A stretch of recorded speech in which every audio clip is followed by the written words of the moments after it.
Hello, I'm Tim Krul. Welcome to Norwich City Central. Hello, everybody. Lewis, Norwich City Central, and Norwich get back to winning ways. A fantastic victory for Norwich. And who scored the goal? Buendia, and what a goal it was. Beautiful, beautiful goal. Buendia, best player in the Championship. What a fantastic footballer.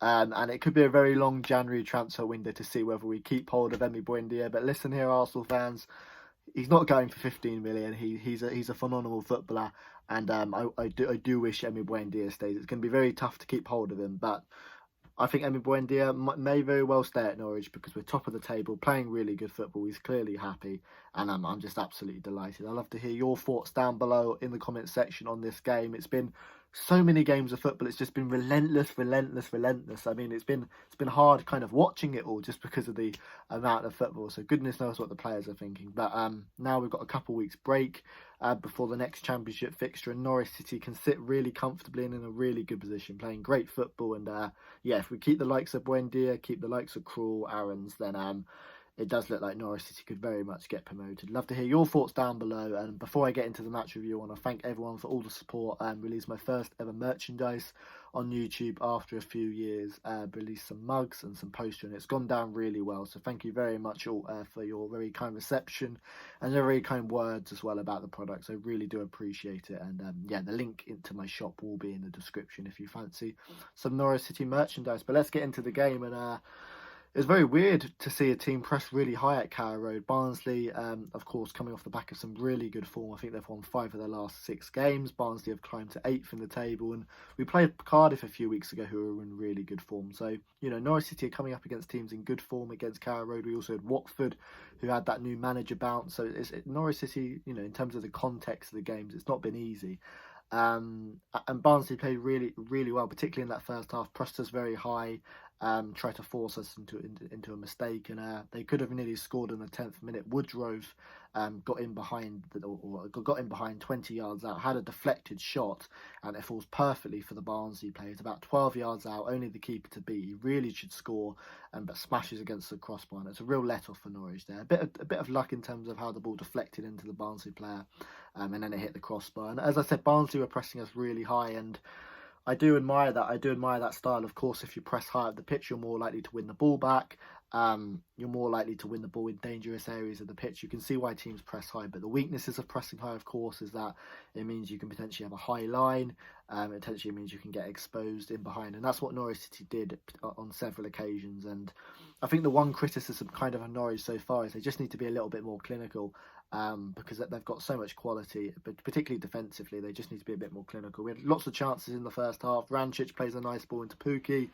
His shot is cleared off the line. A really nice run in behind from Pukki. That's what he's so good at, just, you know, drifting in behind the centre-backs. And we had a couple of decent other chances on the counter-attack. As I said, Barnsley played this really high line, and it allowed Oliver Skip to get in behind. He's got 3 men to pick out for a tap-in, but just can't get the ball across. And Todd Cantwell, who would probably feel really disappointed he hasn't scored in this game. He goes through one-on-one on goal. You're just praying he hits it with his left foot, but for some strange reason, Todd just isn't comfortable. He decides to go back on his right, and by the time that happens, there's about 4 or 5 Barnsley players around him, and he can't get the shot off. So 0-0, it's probably a fair reflection of the game. Barnsley pressing very high, surprising Norwich City, and came closest with hitting the crossbar. But Norwich City kind of grew into the game, and in going into the second half, Barnsley were getting more tired, and Norwich City were getting more joy in behind. Created more chances. Sorensen yet again at the back post, having a good effort, but it was a good save from the goalkeeper. And coming up to the hour mark, Norwich City were starting to wear down the Spurley defence, moving the ball well, and starting to become accustomed to the high line. And then we get the goal in the 60th minute, the goal to separate the sides. And what a fantastic goal it is. I love watching it. It's just a brilliant, brilliant goal. And we're so gifted to have Buendia at the football club. It's a great ball from Kenny McLean, though. He has the ball inside his own half. He sees Buendia running in behind Norwich City, trying to catch that high line out. Plays a beautiful 40-yard pass over the top to Buendia. And his first time shot just hits it past the goalkeeper. It's a brilliant strike into the bottom left-hand corner past the keeper. And yeah, Buendia's touch and control is absolutely superb. And we've seen a couple of goals like that earlier on in the season. Bristol City, that 50-yard pass from Ben Gibson, and that first touch and then the goal was just ingenious, and it was a very similar type of goal. Also, a couple of years ago against Brentford at home, Tim Closer played a long ball over the top and Buendia just pokes it in. Very similar.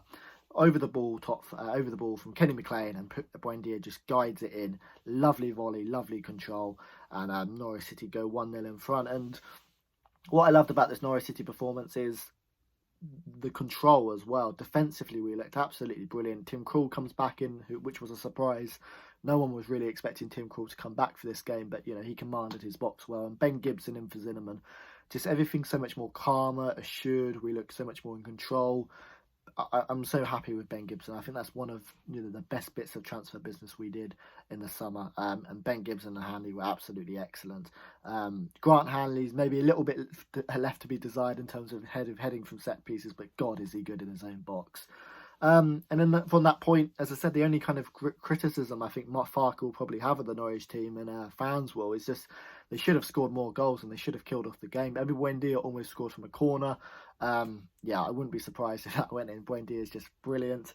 And we had more chances. Cantwell really should have got a goal. Yet again, Barnsley continued to play with a high line. Ball over the top. Pukki's 1-on-1.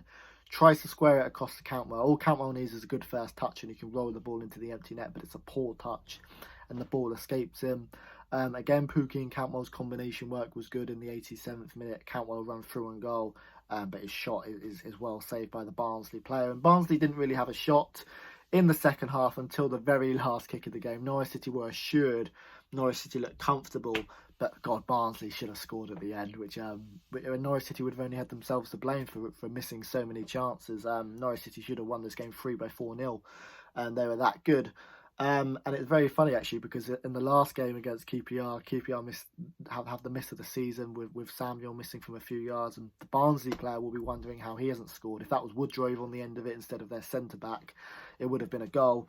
Barnsley find their way into the box. Styles puts the ball across the box, 8 yards out, and Helgig, the centre back, stretching to get onto the end of it.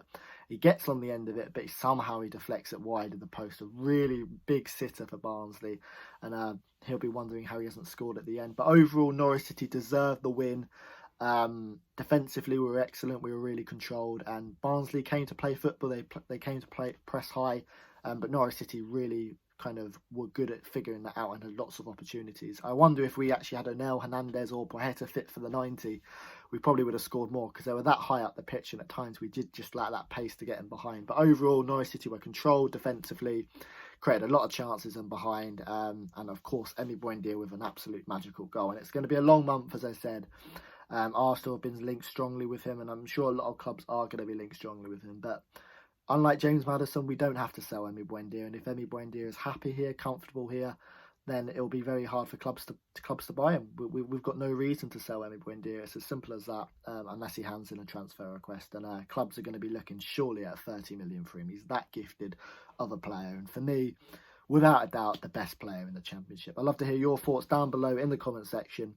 Let me know your thoughts on the game, and let me know your thoughts on whether you think Norwich City will keep Emi Buendia. Thanks for watching, and I'll see you later.